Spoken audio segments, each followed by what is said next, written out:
Amigas y amigos de Acércate Más, bienvenidos a otra entrega. De inmediato vamos a conocer el contenido que para ustedes hemos preparado en esta semana. OMS pide a la población ofrecer datos de sus contactos al resultar positivo en prueba COVID-19. No solo de COVID se enferma la gente en RD. Biólogo resalta avances en la medicina que prometen una mejor calidad de vida para pacientes con piedras en los riñones. Además, destaca avances para beneficiar la sexualidad en los diabéticos. Gracias, mis amigos, por continuar aquí en Acércate Más. La OMS ha llamado a la población mundial, en sentido general, que al momento de resultar positivo en una prueba de coronavirus, ofrezcan los detalles de las personas con las que últimamente estuvieron relacionándose. De esta forma pueden seguirle el paso a unos posibles casos positivos de coronavirus. Los especialistas de la OMS han explicado que varios países están encontrando problemas porque hay personas, especialmente jóvenes, que no quieren dar detalles de sus contactos ante dar positivo al coronavirus. Mis amores, en el mundo y específicamente aquí en la República Dominicana, hasta un niño de 2 años sabe cuáles son los síntomas de coronavirus. Tos, fiebre, dolor muscular, dolor en los ojos, dificultad para respirar, entre otros. Si usted siente 3 o más de estos síntomas, usted debe comenzar a sospechar ya que puede tener el virus. De inmediato debe tomar medidas preventivas. Una de ellas es asistir a su médico, quien le va a indicar quizás una radiografía de tórax y probablemente va a comenzar con usted vamos a decir, un programa con medicamentos que puedan proteger sus pulmones, que puedan proteger su salud para que el virus no lo lleve a una condición crítica. Según el director de SENASA, Chupani, las personas están llegando a los hospitales y a las clínicas ya en estado crítico, señores. Llegan directo para ser ingresados a una unidad de cuidados intensivos y no es necesario que lleguemos a ese punto porque todo el mundo conoce ya cuáles son los síntomas de coronavirus. Vamos a prevenir llegar al punto crítico. El comercio luce activo y con él se ha reactivado el movimiento vehicular en el país, lo que pone en la palestra los accidentes de tránsito.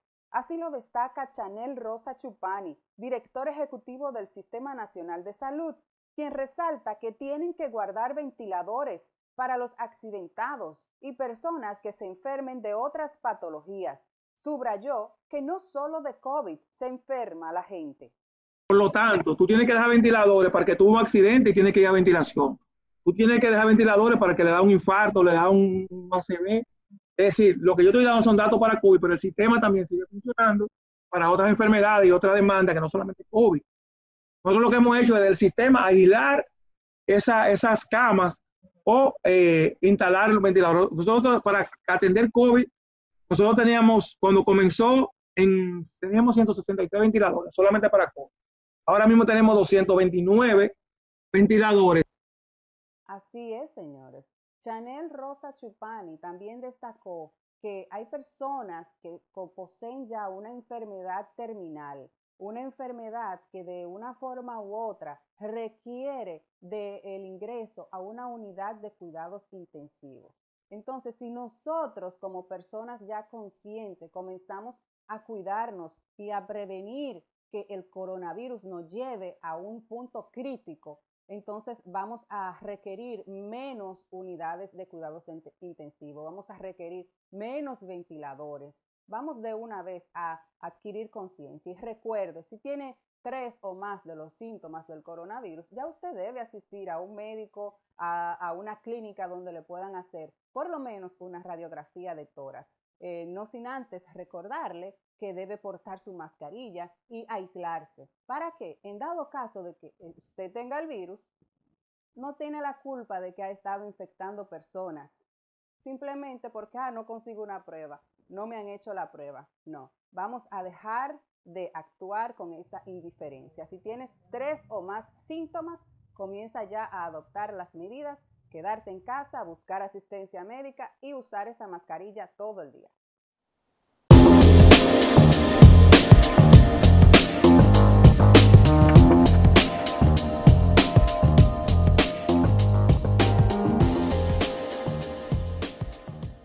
Mis amores, esta semana en Acércate Más nos acompaña el ex director de la Sociedad Dominicana de Urología, el urólogo Eric Grullón. Con él vamos a tratar temas de suma importancia relacionados a las piedras de los riñones, a la sexualidad en los diabéticos y a un tema muy importante para las madres de niños adolescentes, es el dolor en el testículo. Algo a lo que debemos estar muy pendiente por lo peligroso que puede ser para nuestros jóvenes. Vamos de inmediato a disfrutar de esta entrevista.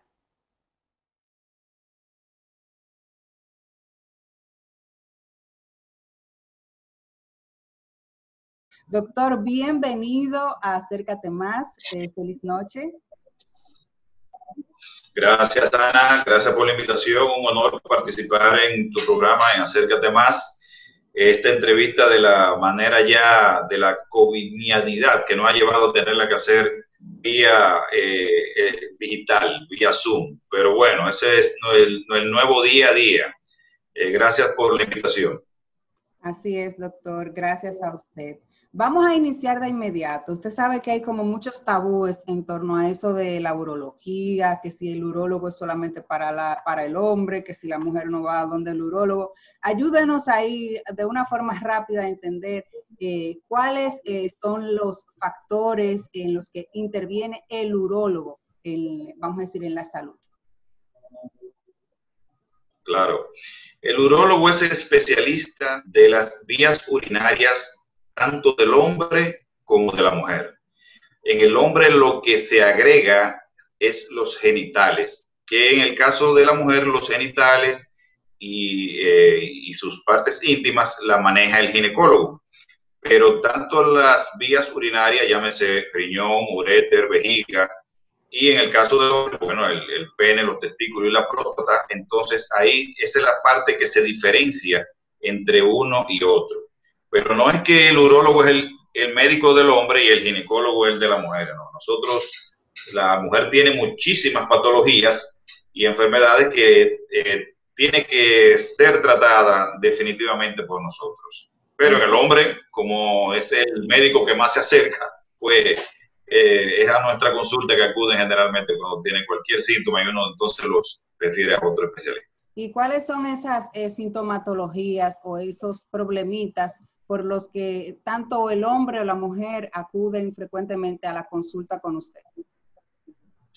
Fíjate, el tema más común que tiene tanto el hombre como la mujer para acudir a una consulta son las infecciones urinarias que ocurren tanto en el hombre como en la mujer, pero con mayor frecuencia en la mujer porque tiene la desventaja de que la uretra o el conducto de la orina desde la vejiga hacia el exterior es más corta en la mujer que en el hombre, y eso da vulnerabilidad a que sea más susceptible a que bacterias entren hacia el interior de la vejiga, se colonicen dentro del interior de la vejiga y produzcan infecciones urinarias que podrían desarrollarse en afecciones de mayor relevancia, como serían cistitis y como sería, si ascienden el tracto urinario hacia el superior por el uréter, la pielonefritis.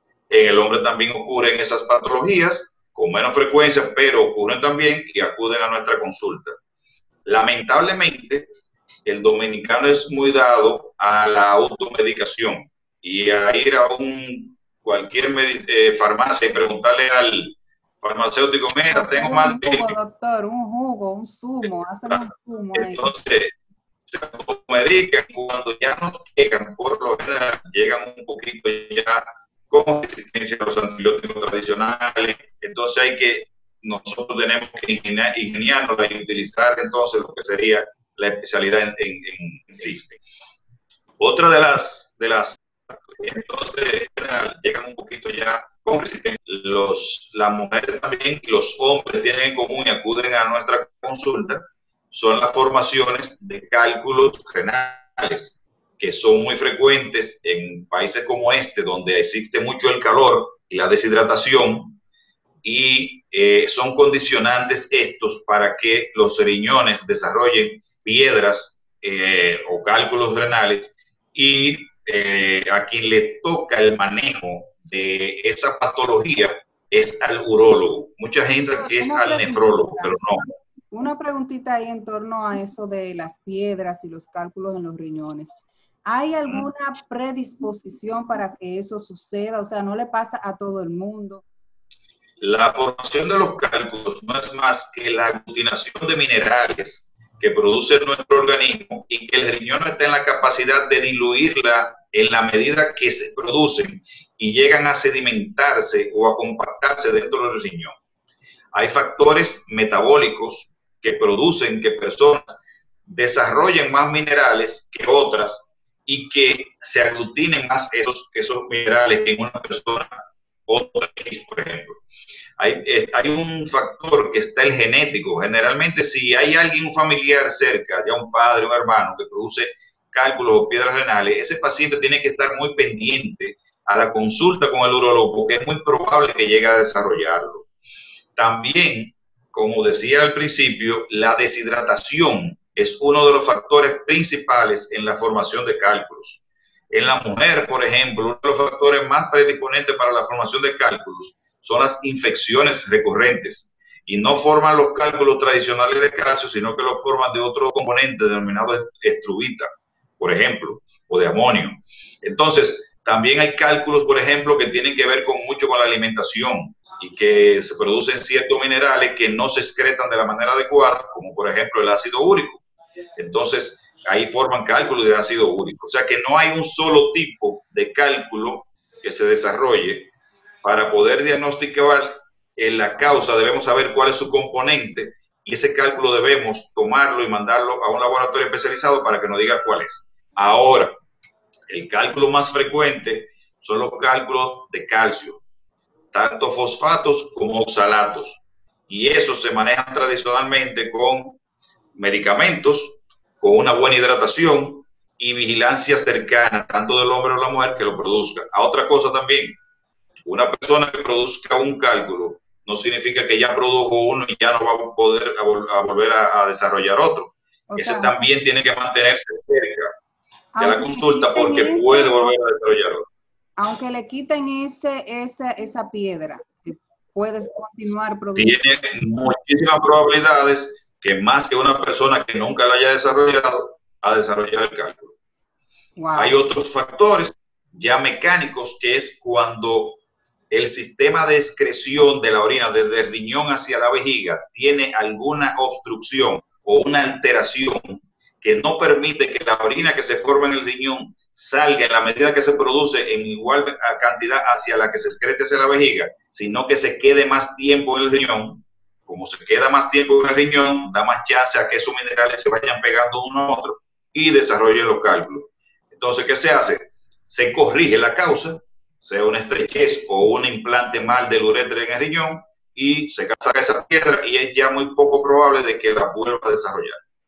Wow. Doctor, hábleme de avance tecnológico en lo que tiene que ver con la cirugía para extraer ya lo que son las piedras. Entiendo que hay algunos casos, algunos pacientes que con medicamentos se logra que la expulsen, quizá porque sea pequeña o no sé el procedimiento ahí.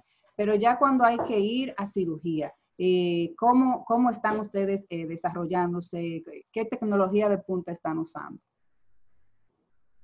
Fíjate, es muy buena pregunta. Realmente, para poder solucionar una situación de un cálculo en cualquier punto del trayecto del riñón hacia la vejiga, lo que existía hasta hace unos años eran las cirugías abiertas, las tradicionales, con el bisturí, y lamentablemente la menos estética del mundo es la cirugía renal, porque es una herida que va desde debajo de la costilla prácticamente hasta la columna vertebral, casi. Entonces, este tipo de cirugía fue evolucionando dramáticamente. Esa cirugía abierta también tenía muchísimas consecuencias, como por ejemplo hernias ventrales y eso, porque se agredían tantos músculos, o se agreden todavía en algunos casos, tantos músculos y fascia que quedaban como bombados en el abdomen. Esas hernias ventrales feísimas, sobre todo en la mujer, cuando iba a la playa y eso. Pero eso, con el advenimiento de la tecnología ha ido cambiando y vamos, por ejemplo, desde un pequeño orificio en la piel que va directamente hasta el riñón.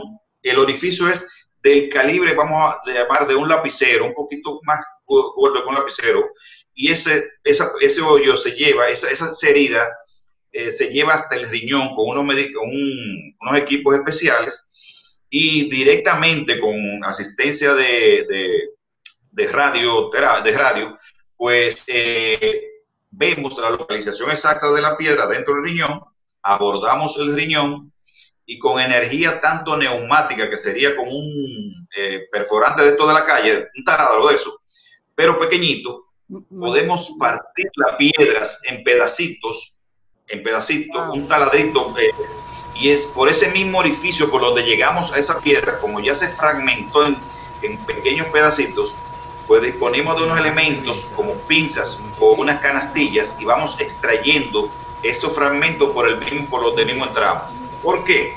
Porque se coloca como una camisa, una camisa que va desde la piel hasta el riñón, y a través de ella es que entramos el elemento con el que vamos a trabajar y la óptica para ver dentro del riñón. Esto ha sido sumamente novedoso, se da muy rutinariamente en la República Dominicana, tanto en Sedimac médica. Entonces, la recuperación es extremadamente mucho más rápida, porque imagínate, una persona que tenía una herida de 5 planos de sutura, a solamente tener los puntos de la piel y una sondita por 48 horas, en 48 horas de su casa, o a más tardar 24 o 48 horas, ya sin piedra y recuperado. Y una heridita de este tamaño, pequeñita, dale por acá, para aquí. ¿Usted tiene video, algo que me pueda suministrar para yo presentarle a la audiencia? Por supuesto que sí, claro que sí. Ese es uno de los abordajes. Ese se llama el abordaje percutáneo, porque es a través de la piel, lógicamente en el costado. El paciente se puede hacer tanto boca arriba como boca abajo, pero también tenemos los medios endoscópicos. Por ejemplo, si también te voy a facilitar esos videos, abordamos por la uretra, por el caño de la orina, sea del pene en el hombre o en el órgano genital de la mujer, entramos a la vejiga, el meato o agujero por donde entra la orina desde el riñón hacia la vejiga, entramos por ese agujerito y ascendemos por el uréter, que es el tubo que conecta el riñón con la vejiga. Y si el cálculo está en el trayecto, o sea, en el uréter, con ese mismo equipo que estamos viendo por dentro, con energía láser o energía neumática también, pero básicamente estamos utilizando más el láser ahora mismo, porque lo puede pulverizar el cálculo, la piedra, pulverizarla, y ese polvo luego el mismo paciente lo orina y no tiene ningunos síntomas, ni mucho menos. Todos los cálculos no son de igual consistencia, hay algunos que quedan unos fragmenticos grandes, o sea que no se pueden pulverizar, y lo que hacemos es que con los mismos elementos que sacamos las piedras del riñón, o sea con canastillas o pinzas, sacamos esos fragmenticos, los vamos tirando a la vejiga hasta que limpiamos ese segmento y luego extraemos de la vejiga hacia afuera. En caso... increíble, viva Dios, porque yo tengo historia de familiares que se morían casi de un dolor por una piedra, por un cálculo. Ya eso es cosa del pasado. Eso es cosa del pasado. Entonces, por ejemplo, si el cálculo no está en el uréter, en el tubito que baja del riñón a la vejiga, que es donde dice la gente, todo está una piedra, cólico nefrítico, ese dolor intenso, el parto, lo que se hace es que se asciende con un equipo flexible que aborda, se llega hasta el riñón y dentro del riñón ese equipo hace los movimientos, esto así, y puede localizar el cálculo dentro del riñón y con una fibra láser pulverizarlo, fragmentarlo y también extraerlo. Esa tiene la limitancia de que la piedra no puede ser mayor, no es recomendable que sea mayor de 2 centímetros. Si es mayor de 2 centímetros, pues entonces utilizamos el abordaje que te mencioné primero, el percutano, que es sí puede sacar, como el agujero es más grande, puede fragmentar cálculos de piedras más grandes y estarse un poquito más fragmentando, pero se van trayendo por ese sí puede sacar, como el agujero más grande, puede. También tenemos, que no se puede echar de menos también, lo que se denomina o se llama la litrotricia extracorpórea, que ahí ni siquiera tenemos que entrar al organismo para fragmentar el cálculo, sino que con una máquina de ondas de choque se acuesta el paciente. Esto se utiliza solamente si el cálculo es menor de 2 centímetros, si está en una localización en el riñón que pueda ser eliminado hacia afuera y que tenga menos, nosotros la consistencia del cálculo se mide en unidades de Hounsfield. Si tiene menos de 1000 unidades de Hounsfield, le va a ser efectiva la litrotricia extracorpórea para que estas ondas de choque con ese sonido rompan dentro del riñón esa piedra y el paciente luego la orine sin ningún inconveniente. Ahí no hay que usar bisturí, ni hay que entrar por los órganos genitales, solamente se acuesta el paciente y con un arco en C y rayos en vivo, se localiza la piedra y se le pone la máquina al lado y los disparos rompen la piedra. Excelente información, ya lo saben, señores, ustedes no tienen que sufrir por eso de que piedra en los riñones, ya esta tecnología está muy avanzada, no tenemos que sufrir. Así es. Doctora, así mismo yo espero que haya buena información en torno a lo que es el cáncer de próstata. Escucho a los caballeros que cuando tienen que ir a hacerse el chequeo regularmente, tienen temor a la forma antigua de chequear la próstata y todo eso. Háblenme, bueno, cómo van en los avances para tanto el diagnóstico y poder tratar al hombre ya cuando tiene un cáncer de próstata.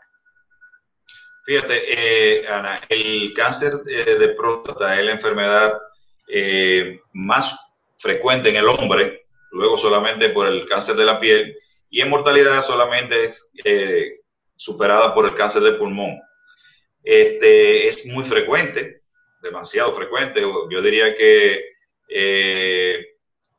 1 de cada 7 a 9 personas lo va a desarrollar. Wow. Todos con la edad tenemos más probabilidades a la medida que avanzamos a llegarlo a desarrollar. Y el diagnóstico se hace con el seguimiento frecuente, anual, con el urólogo. En países como el nuestro, que nosotros tenemos una raza étnica en donde la raza oscura prevalece, pues la edad inicial ideal para el chequeo debe ser a partir de los 40 años. Sobre todo si tiene un familiar directo, un padre, un hermano o un tío que haya tenido la enfermedad. En estos casos, muchas veces después que pasan de 50 años, les recomendamos inclusive a los 50, 55 años que vayan 2 veces al año para un seguimiento cercano.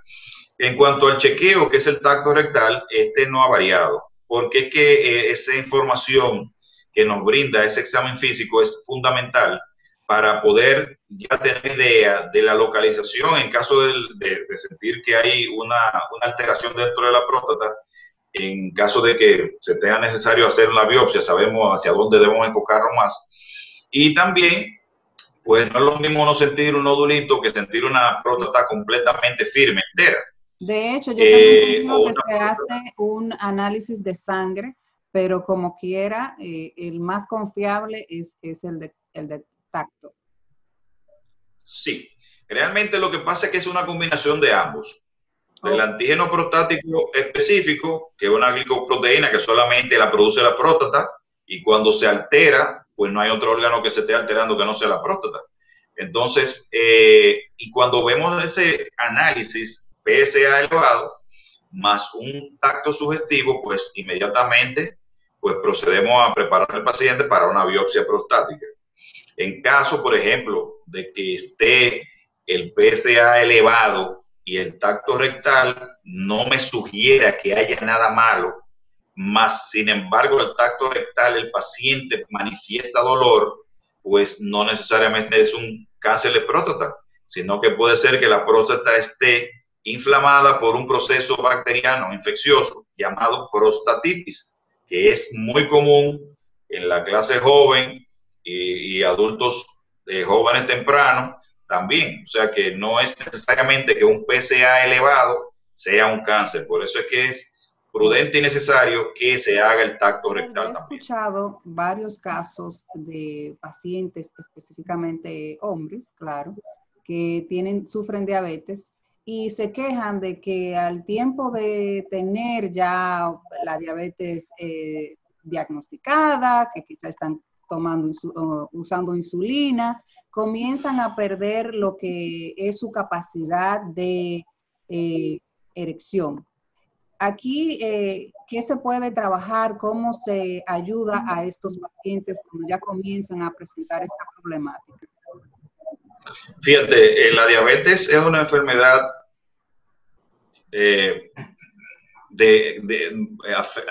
afecta demasiados órganos. Afecta demasiados órganos. Y los órganos que afecta son todos que tienen que ver básicamente con un buen funcionamiento del tipo sexual. Porque la diabetes afecta el sistema cardiovascular y la erección está basada en un llenado de los cuerpos cavernosos del pene de sangre. Afecta la diabetes también la transmisión neurovascular, o sea, los nervios. Y para que se produzca esta relajación a nivel muscular dentro de los cuerpos cavernosos y entre esa sangre, también está afectada por este factor. La diabetes también afecta la sensibilidad del hombre en el área genital. Y si no hay sensibilidad, ¿cómo se manda una información desde los genitales al cerebro para que desencadene que entre sangre al pene y ocurra una erección? Realmente el 50% de los pacientes diabéticos en algún momento van a desarrollar disfunción eréctil.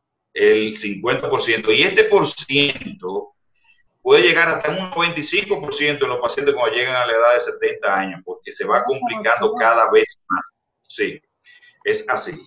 Por eso es que cuando los pacientes nos llegan a nosotros, identificamos que la diabetes es un factor y que ya nos está narrando que la erección no es tan firme como antes y esas cosas, pues nosotros los ayudamos con unas terapias orales de medicamentos como el sildenafil, vardenafil o tadalafilo, en lo que se puede ir controlando esta situación momentánea, esta situación que en algún momento va a ser perenne, pero que por el momento puede irse subsanando.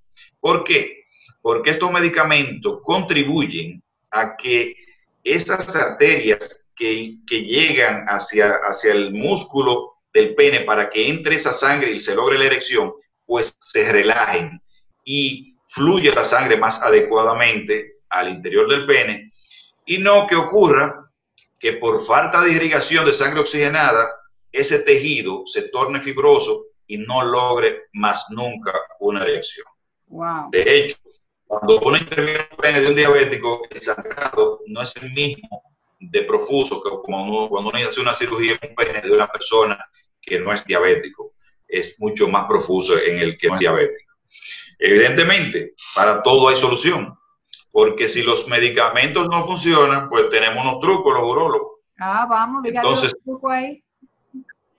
Claro, existen tantos inyecciones intracavernosas con prostaglandina y eso, que ayudan a que la erección se logre firme y pueda tener su erección, pero mucha gente no disfruta mucho tener que ponerse una inyección para tener una actividad sexual. También existen lo que son los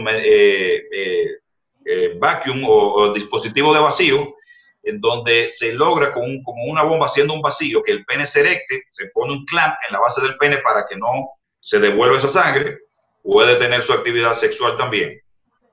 Y por último, y lo más efectivo, que eso es lo que generalmente estamos aplicando y utilizando acá, son las aplicaciones de prótesis de pene, que son unos dispositivos en donde se colocan dos cilindros en los cuerpos cavernosos, que era donde iba a llegar la sangre y llenar eso, que no está llegando, y con un reservorio debajo de la ingle que se coloca, te puedo enviar los videos también, y otro dispositivo que se coloca en medio de los dos testículos en la bolsa escrotal.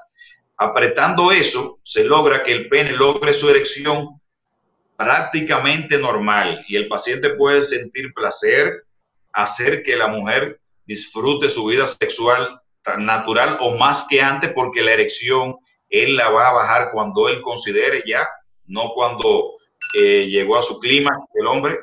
Entonces, en ese mismo dispositivo, él lo ejecuta cuando ya terminó su actividad sexual y el pene se torna flácido de nuevo a como era antes de ello iniciar su actividad sexual. Ya para finalizar, escuchamos generalmente en los adolescentes, en los jovencitos ya temprana edad, lo que es la torsión testicular.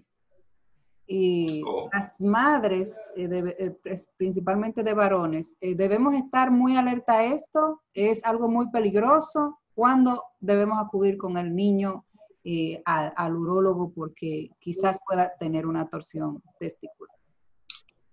Mira, Ana, la torsión testicular es la única emergencia que tiene el urólogo. La única.